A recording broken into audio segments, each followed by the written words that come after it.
اور اگر کوئی ایمان کا، تہجد کا، گشتوں کا، تعلیم کا، ذکر کا، مسجد کے آباد کرنے کا، اپنے گھر کو مسجد بنانے کا کہ ہر وقت اس میں قرآن کی تلاوت بھی ہے اور تعلیم کے حلقے بھی ہیں، اگر کوئی اس راستے کو اختیار کرتا ہے تو بھی ایسا نہیں کہ فرشتہ آ کر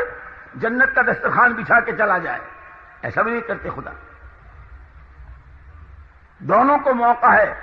مرنے کے بعد کی زندگی تک کے لیے۔ خدا ایک دم سے بدعملیوں پر پکڑ بھی نہیں کرتا، اور خدا نیکوکاری پر اور اعمال صالحہ پر جو اصل بدلہ دینا ہے وہ آخرت میں لے گا۔ انسانوں کو اختیار ہے موت تک، اور پھر موقع موقع سے ان اختیارات کے صحیح اور غلط استعمال کا نتیجہ کیا ہوگا،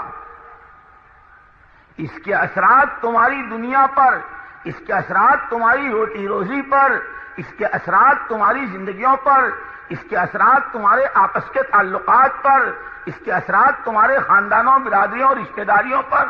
اس کے اثرات موت پر، اس کے اثرات برزخ پر، اس کے اثرات قبر کے سوالوں کے جواب پر، اس کے اثرات حشر کے میدان میں خدا کے سامنے کی پیشی پر، اور اس کے اثرات جنت و جہنم کے فیصلے پر کیا ہوں گے، اور اخیر میں ان اختیارات کو صحیح اور غلط جو استعمال کیا ہے اس کی بدلی ہوئی شکلیں کیا کیا ہوں گی، وہ جنت کی نعمتیں اور دوزخ کے عذاب کی شکلوں میں بیان کر دیا۔ لیکن دنیا میں بھی اس کے اثرات، جیسے حدیث پاک میں آتا ہے، مشکاۃ شریف کی حدیث ہے، جب کوئی بندہ دنیا میں کہیں ظلم کرتا ہے تو اس کے ظلم کا اثر گھونسلے کی چڑیا پر، جس کو ہمارے یہاں یو پی میں بیا کہتے ہیں نا، وہ چھوٹا سا ایک پرندہ، چھوٹی سی چڑیا، حدیث پاک میں آتا ہے کہ وہ جب دنیا میں کہیں ظلم ہوتا ہے تو وہ اپنے گھونسلے میں اتنی متاثر ہوتی ہے کہ ظلم سے وہ دبلی ہو جاتی ہے۔ حدیث پاک کا مضمون اختیار تھا کہ ہاتھ دیا ہے ہم نے تمہیں، اسے یتیم کے سر پر شفقت کا پھیرو یا یتیم کے تھپڑ مار کے اس کے ہاتھ کی روٹی چھین لو، اختیار ہے دونوں طرح کا۔ جس وقت اختیار کو استعمال کرے گا نہ فرشتہ ڈنڈا مارے گا، نہ فرشتہ جیب میں نوٹوں کا بنڈل ڈالے گا۔ اگر اس نے یتیم کے سر پر شفقت کا ہاتھ پھیرا، حضرت رسول پاک صلی اللہ علیہ وسلم کا ارشاد ہے کہ جب کوئی آدمی کسی یتیم بچے کے سر پر شفقت کا ہاتھ پھیرتا ہے، جتنے بالوں پر سے ہاتھ گزرتا ہے ہر بال کے برابر ایک نیکی اس کے نام اعمال میں لکھ دی جاتی ہے۔ ایک موقع پر آپ نے فرمایا، انا وکافل الیتیم کہاتین، میں اور یتیم کی کفالت کرنے والا جنت میں دونوں اس طرح ساتھ ہوں گے، یا اتنا فاصلہ ہوگا یا دو کے بیچ میں جتنی دراز ہے اتنا فاصلہ ہوگا، اتنے قریب ہوں گے۔ اب اختیار ہے یتیموں کی خیر خبر، بیواؤں کی خیر خبر، بھوکے کو کھلانا، اور یا اختیار ہے یتیموں کی روٹی چھیننا، ان کی زمینوں کو قبضہ کرنا، ان سے زبردستی دستخط کروا لینا، اور بیواؤں کو ستانا، ان کے گھروں کو لوٹنا، دونوں کا اختیار ہے۔ اتنا طے ہے، پھول کی راہ پہ خوشبوئیں ہیں، کانٹوں کی راہ پہ چبھن ہے، اور یہ آج تک دنیا میں کہیں کوئی تجربہ نہیں بدلا ہے اس کا کہ کہیں چنے بوئے گئے ہوں اور اس پر گیہوں آئے ہوں۔ قدرت تو اللہ کو ہے، ایک ہے اللہ کی سنت اور ایک ہے اللہ کی قدرت۔ قدرت اللہ کی جب چاہے، جو چاہے، جہاں چاہے، جس طرح چاہے، وہ کسی قانون کا اور کسی سبب کا پابند نہیں۔ قل هو اللہ احد، کہہ دیجئے پیارے پیغمبر صلی اللہ علیہ وسلم، اللہ ایک ہے، اکیلا ہے، نرادھار ہے، بے نیاز ہے، اسے کسی کی ضرورت نہیں، ہر ایک اس کا محتاج۔ قدرت اس کی ایسی ہے، چاہے زمین کو آسمان پہ لے جائے، آسمانوں کو زمین پہ لے آئے، قدرت اس کی ہر چیز کی۔ لیکن ایک اس کی سنتیں ہیں، عورت آدمی ہی کا بچہ جنے گی، مرغی انڈا دے گی، چنے کے پودے پر چنے آئیں گے، انگور کی بیلوں پر انگور کے خوشے لگیں گے، سیب کے درخت پر سیب لگے گا، آم کے درخت پر آم لگے گا. یہ اللہ کی سنت ہے. وَلَن تَجِدَ لِسُنَّتِ اللَّهِ تَبْدِيلًا وَلَن تَجِدَ لِسُنَّتِ اللَّهِ تَحْوِيلًا. جو سنتیں ہیں اللہ کی اس میں کوئی تبدیلی نہیں. کہ جیسے پھولوں میں خوشبو، کانٹوں میں چبھن. اب جس نے اپنے اختیارات کو جہاں استعمال کیا ہے، یہ ہو نہیں سکتا کہ آدمی گیہوں بوئے اور چاول کاٹے، چاول بوئے اور چنا کاٹے. جیسے یہ نہیں ہو سکتا نیکی کی راہ اختیار کرنے والا اس کے لیے کوئی برا انجام ہو اور بدی کی راہ چلنے والا اس کے لیے کوئی اچھا انجام ہو نہیں سکتا. اگر گیہوں پر چاول نہیں، انگور کی بیلوں پہ آم نہیں، سیب کے درخت پر کیلے نہیں، تو نیکی کی راہ میں چلنے والے کے لیے پریشانی نہیں اور بدی کی راہ پر چلنے والے کے لیے اطمینان نہیں. صاف. اور یہ ضابطے اللہ کے وہ ہیں کہ جن ضابطوں میں کبھی تبدیلی نہیں. اسی لیے جد امجد جس کی سب اولاد ہیں، اچھے برے جتنے انسان ہیں پوری دنیا میں، سب ایک باپ کی اولاد حضرت آدم علیہ الصلوۃ والتسلیم کی، اور ایک ماں کی اولاد حضرت حوا رضی اللہ تعالیٰ عنہا کی. اور جد امجد کے ساتھ کے واقعوں کو کر کے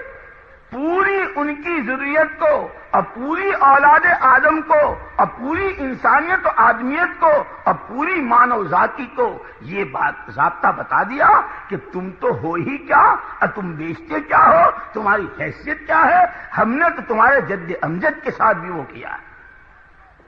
جنتوں میں تھے، باغات میں تھے، خوب کھا پی رہے تھے. ایک چیز کو منع کیا تھا، کس درخت کے قریب مت جانا. لیکن شیطان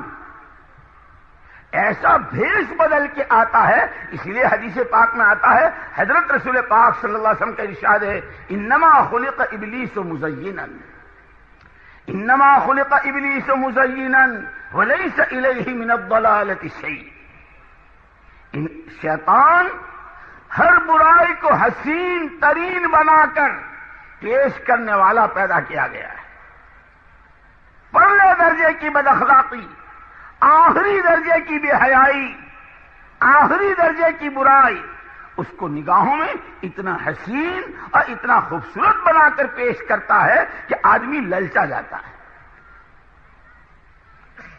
یہ جتنی سماج میں جتنا بگاڑ ہے، معاشرے میں جتنا بگاڑ ہے، اخلاق میں جتنی گراوٹ ہے، گھروں میں جتنے جھگڑے ہیں، خاندانوں میں جتنی لڑائیاں ہیں،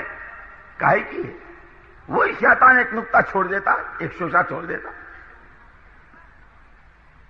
اور اس کو اتنے حسین انداز سے پیش کرتا ہے کہ آدمی اکثر اس میں بہت. حضرت آدم و حوا علیہ الصلوۃ والتسلیمات جنت میں تھے. آ کے کیا کہا؟ یہ اس درخت کے پاس جانے اور اس کے دانے کے کھانے کو جو منع کیا ہے وہ اس لیے کہ کہیں تم ہمیشہ نہ رہ جاؤ. کھا لو گے ہمیشہ رہو گے. اسی لیے یاد رکھنا، سب سے پہلی بات یہ ہے کہ آدمی اپنے خیر خواہ اور بدخواہ کو پہچانے. میرا خیر خواہ کون، میرا بدخواہ کون، مجھے کون بھلی راہ کے لے چل رہا ہے، مجھے میرے کون کان بھر رہا ہے، کون مجھے بری راہ لے چل رہا ہے، کون میرے بھائی سے لڑا رہا ہے، کون میرے خاندان میں پھوٹ ڈال رہا ہے، کون میرے یہاں جھگڑے قائم کرا رہا ہے، کون مجھے رشوت و سود کی راہ لے جا رہا ہے، کون مجھے ظلم و ستم کی راہ لے جا رہا ہے، کون مجھ کو کیا سکھا رہا ہے. اسی لیے یوں کہ انسانوں کے سب سے بہی خواہ صرف نبیوں کی ذات ہے. ماں باپ سے بھی زیادہ خیر خواہ نبی ہیں، اور چونکہ حضرت محمد صلی اللہ علیہ وسلم عالمی نبی ہیں، آپ کی بعثت پر اعلان ہو گیا، قل یا ایھا الناس انی رسول اللہ الیکم جمیعا. کہہ دیجیے پیارے پیغمبر صلی اللہ علیہ وسلم، اے لوگوں میں تم سب کے لیے اللہ کی طرف سے بھیجا گیا. آپ کی بعثت کے بعد سے لے کر قیامت کا سور پھونکے جانے تک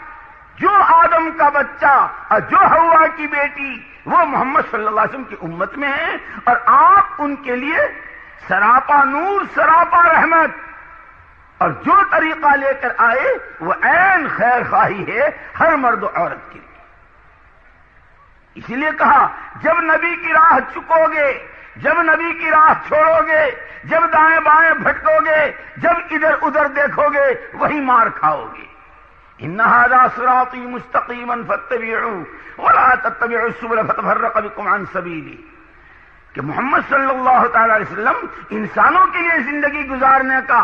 انسانی جان و مال کے اختیارات کے استعمال کا جو طریقہ لے کر آئے ہیں بہت سیدھا صاف، کیسا؟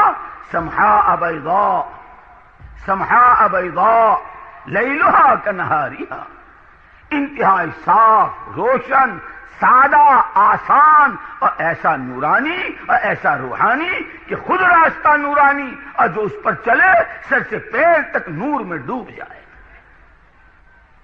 خود پاک، راستہ پاک، اور راستے پر چلنے والے کو ہزار گندگیاں اور ہزار ناپاکیوں سے نکال کر پاکی پر لا کر کھڑا کر۔ بس اتنا آدمی دھوکہ جو کھاتا ہے، دھوکہ یہاں کھاتا ہے کہ یہ جتنی چمک دمک،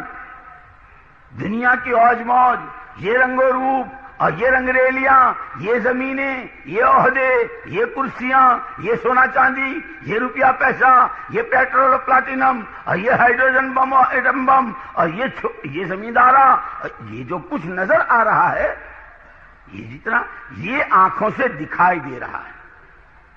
اور حضرت محمد صلی اللہ علیہ وسلم نے جس آخرت کی خبر دی ہے، انسانوں مرنا ہے، مرنے کے بعد خدا کے سامنے جانا ہے، اپنے کیے کرائے کا جواب دینا ہے۔ لا تزال قدم عبد حتی یسأل عن خمس، کسی آدمی کے اور کسی عورت کے پیر سرک نہیں سکیں گے جب تک کہ 5 باتوں کا جواب نہ دے دے۔ زندگی کہاں بتائی، جوانی کہاں لٹائی، مال کہاں سے کمایا، خرچ کہاں کیا، اور جو کچھ جانتے تھے اس پر عمل کیا کیا۔ وہ جتنی آخرت بیان کی ہے ان میں کی کوئی چیز اس وقت نظر نہیں آ رہی۔ اسی لیے آدمی دنیا کے سامانوں کو، دنیا کی چیزوں کو، دنیا کے عہدوں کو، دنیا کی زمینوں کو، جاگیروں اور جائیدادوں کو سامنے رکھ کر جب اپنا عمل بگاڑتا ہے اور اپنے آپ کو جانوروں کی صف میں لا کے کھڑا کر دیتا ہے، ایسا جانور کہ جسے خود غرضی میں برابر کی بندھی ہوئی بکری کی بھوک، برابر کی بندھی ہوئی بھینس کی پیاس، اس کے بچے کی بیماری، اس سے کوئی پرواہ نہیں، مجھے میرا چارہ مل جائے، میرا دانہ مل جائے، میں جگالی رہتی رہوں، مرے مرے، جیے جیے، ملے ملے، نہ ملے نہ ملے۔ یہ تو جانوروں کی بات ہے۔ جب انسان صرف دنیا کی چیزوں کو سامنے رکھ کر اپنے آپ کو چلاتا ہے، گھر میں، معاشرے میں، کاروبار میں، انفراد میں، اجتماع میں، اور اس کے سامنے صرف دنیا ہی ہوتی ہے، وہ کہنے کو انسان، بولی انسانوں کی بولتا ہے، کپڑے انسانوں کے پہنتا ہے، رجسٹروں میں نام انسانوں کے لکھا جاتا ہے، دفتروں میں نام انسانوں کے لکھا جاتا ہے، یہاں تک کہ محلوں میں انسانوں کے رہتا ہے، لیکن اگر صرف خود غرضی کی بنیاد پر میری بنے چاہے کسی کی بنے نہ بنے، میری روٹی، میرا کپڑا، میرا مکان، میری بیٹی، میرا بیٹا، صرف میرا میرا جہاں ہے، اگر اس بنیاد پہ جی رہا ہے تو یہ جانوروں کی اس قسم میں ہے کہ جن کے سامنے صرف اپنا پیٹ بھرنا، اپنی جگالی لینا، اپنا دانہ چوگ لینا، اپنی چونچ مارتے رہنا۔